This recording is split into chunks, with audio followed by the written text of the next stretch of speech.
Papua kembali jadi sorotan dunia. Bukan karena konflik, bukan karena polemik, melainkan karena deklarasi besar yang diumumkan langsung oleh Presiden Prabowo Subianto. Indonesia akan membangun pusat pangan dunia di tanah Papua. Ini bukan sekadar proyek pertanian biasa, melainkan mega proyek terintegrasi yang akan menggabungkan teknologi canggih, ketahanan pangan, dan sistem ekspor skala global. Ketika pernyataan ini dilontarkan ke publik, berbagai negara langsung pasang radar. Bagaimana kelanjutannya? Simak video ini hingga akhir. Namun sebelum melanjutkan, jangan lupa untuk subscribe terlebih dulu channel ini agar tak ketinggalan info menarik lainnya. Dengan sumber daya alam yang masih melimpah dan lahan yang luas, Papua memang menjadi lokasi yang strategis untuk pengembangan proyek semacam ini. Kawasan seluas ribuan hektare di beberapa titik direncanakan akan disulap menjadi ladang pangan modern, dilengkapi dengan fasilitas pengolahan, pelabuhan ekspor, dan pusat riset. Pemerintah pusat bekerja sama dengan berbagai kementerian teknis, termasuk Kementerian Pertanian dan BUMN, untuk memastikan realisasi proyek ini berjalan mulus dan cepat. Respons internasional tak kalah cepat. Sejak pengumuman tersebut, sejumlah negara mulai melakukan pendekatan diplomatik. Delegasi dari Timur Tengah, Eropa, bahkan negara-negara Afrika sudah mulai mengirimkan proposal kerjasama. Mereka menyadari bahwa siapa yang bisa bekerja sama dalam proyek ini, maka mereka punya akses langsung ke sumber pangan masa depan. Dalam kondisi dunia yang sedang krisis pangan, ini bukan sekadar kerjasama dagang, tapi langkah strategis menjaga stabilitas negara mereka masing-masing. Prabowo menyatakan bahwa proyek ini bukan hanya soal ekonomi, tetapi juga misi kemanusiaan. Indonesia ingin menjadi penyuplai pangan yang adil dan mandiri, bukan pemain spekulatif yang mempermainkan harga pasar. Papua akan menjadi simbol baru, bahwa negara berkembang pun mampu memimpin dan menjadi poros solusi global. Dengan sistem irigasi pintar, bibit unggul, dan tenaga kerja lokal yang diberdayakan, proyek ini akan menjadi percontohan bagi dunia. Yang membuat proyek ini berbeda dari inisiatif sebelumnya adalah skalanya yang masif dan transparansi pelaksanaannya. Pemerintah menjanjikan bahwa tak akan ada lahan adat yang diambil paksa. Semua proses melibatkan masyarakat lokal. Bahkan, dalam perencanaan awal, sudah ada puluhan kampung yang disiapkan untuk menjadi bagian dari ekosistem pangan tersebut, lengkap dengan akses pendidikan, kesehatan, dan pelatihan pertanian modern. Pihak investor pun mulai merapat. Beberapa konsorsium dari Uni Emirat Arab, Qatar, dan bahkan Norwegia menyatakan minat berinvestasi di bidang logistik dan pengolahan hasil panen.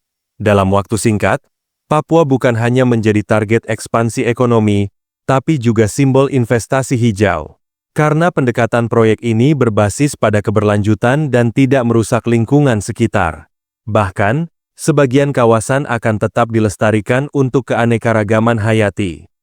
Negara-negara Barat juga mulai menunjukkan ketertarikan, meski dengan sikap hati-hati. Beberapa menyampaikan proposal kerjasama teknologi, namun Indonesia menegaskan bahwa kerjasama hanya akan dilakukan dengan mitra yang menghormati kedaulatan dan tidak mencampuri urusan dalam negeri. Pesan ini jelas, Indonesia tak lagi bisa ditekan atau diarahkan seenaknya dalam urusan domestik. Prabowo bahkan menyampaikan langsung dalam forum internasional, Papua adalah masa depan Indonesia, dan dunia akan menyaksikan kebangkitan dari timur. Pengembangan pusat pangan ini juga membuka ribuan lapangan kerja. Para pemuda Papua dilibatkan dalam pelatihan intensif, mulai dari manajemen pertanian, pengolahan, hingga teknik ekspor. Pemerintah menggelontorkan dana besar untuk pelatihan dan subsidi infrastruktur pendukung.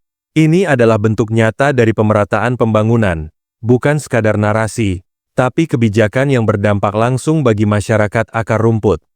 Dari sektor pendidikan, sejumlah universitas negeri dan swasta akan membuka cabang atau program studi khusus di Papua untuk mendukung proyek ini.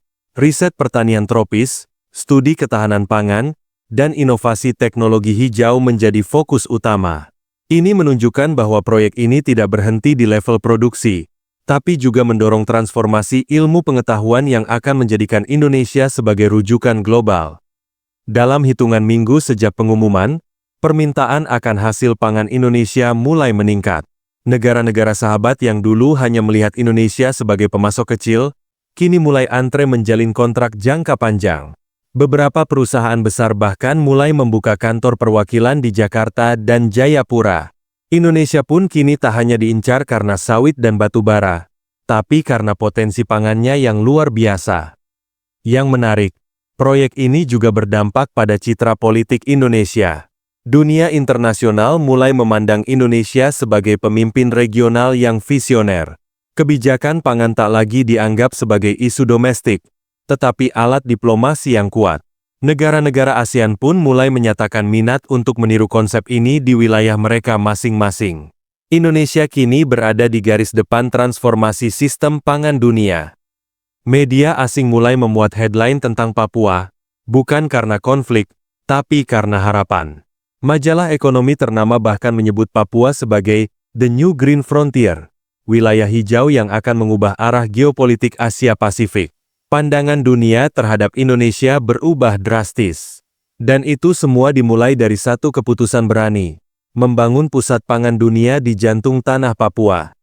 Masyarakat Papua sendiri merespons dengan penuh harapan. Mereka yang dulu merasa terpinggirkan kini merasa menjadi bagian dari rencana besar bangsa. Pemerintah daerah pun dilibatkan dalam setiap tahap, agar pembangunan berjalan dengan pendekatan kultural, bukan hanya teknokratik. Ini penting untuk memastikan bahwa proyek besar ini tumbuh dari bawah, bukan sekadar proyek elitis. Prabowo menekankan bahwa proyek ini akan diawasi langsung oleh tim khusus, dengan audit terbuka dan evaluasi periodik. Tidak boleh ada ruang untuk penyelewengan. Dalam sambutannya, ia menyatakan, Papua akan menjadi lumbung pangan yang bukan hanya memberi makan dunia, tapi juga memberi masa depan baru bagi anak-anak bangsa. Ucapan ini disambut tepuk tangan panjang dan haru dari berbagai kalangan. Pembangunan pusat pangan dunia di Papua bukan sekadar proyek pembangunan, tetapi representasi tekad Indonesia untuk menjadi pemimpin global dalam sektor pangan. Ini adalah bentuk nyata dari semangat berdiri di kaki sendiri, mengolah potensi lokal untuk kemaslahatan dunia. Dan ketika dunia mulai menyaksikan hasil nyata dari proyek ini, mereka akan tahu bahwa kebangkitan global bisa datang dari timur Indonesia, dari Papua.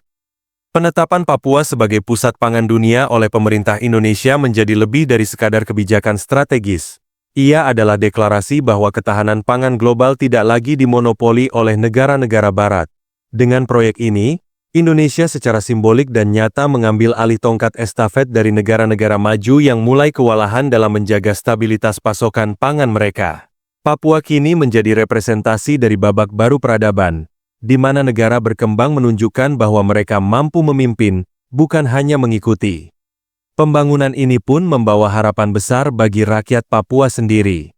Setelah puluhan tahun menjadi objek pembangunan tanpa hasil yang signifikan, kini mereka menjadi subjek dan penggerak utama dari sebuah agenda global. Rakyat Papua bukan lagi dilihat sebagai penerima bantuan, tapi sebagai mitra sejajar dalam kerja sama internasional. Generasi muda Papua diberi peluang nyata untuk berkontribusi dalam sistem pangan dunia, dan itu menjadi investasi sosial yang sangat kuat untuk masa depan daerah ini. Dari sisi diplomasi, proyek ini menjadi alat baru Indonesia dalam membangun jaringan kepercayaan internasional. Negara-negara yang selama ini pasif kini mulai proaktif menjalin hubungan baru dengan Indonesia. Kerja sama pangan menjadi pintu masuk untuk kolaborasi di bidang lain, mulai dari energi hingga pertahanan. Dunia mulai mengakui Indonesia bukan hanya sebagai negara yang besar secara geografis, tetapi juga besar dalam visi dan dampaknya. Meski demikian, tantangan tentu masih terbentang luas. Indonesia harus memastikan bahwa proyek ini tidak sekadar menjadi pencitraan jangka pendek, tetapi benar-benar berkelanjutan dan inklusif. Diperlukan pengawasan ketat, evaluasi terus-menerus, serta keberanian untuk memperbaiki kekurangan secara terbuka. Hanya dengan pendekatan yang transparan dan berlandaskan integritas, proyek ini bisa menjadi warisan jangka panjang yang membanggakan, bukan sekadar cerita sukses sesaat. Dengan segalanya yang sedang dirancang dan dikerjakan, Papua kini benar-benar berada di jalur untuk menjadi kekuatan baru dunia. Di bawah komando Presiden Prabowo dan dengan dukungan rakyat Indonesia, dunia akan menyaksikan bagaimana sebuah wilayah yang dulu dianggap tertinggal justru menjadi pusat perhatian global. Inilah era baru bagi Papua, dan bagi Indonesia, untuk menunjukkan bahwa masa depan pangan dunia bisa, dan memang sedang, dibangun dari timur.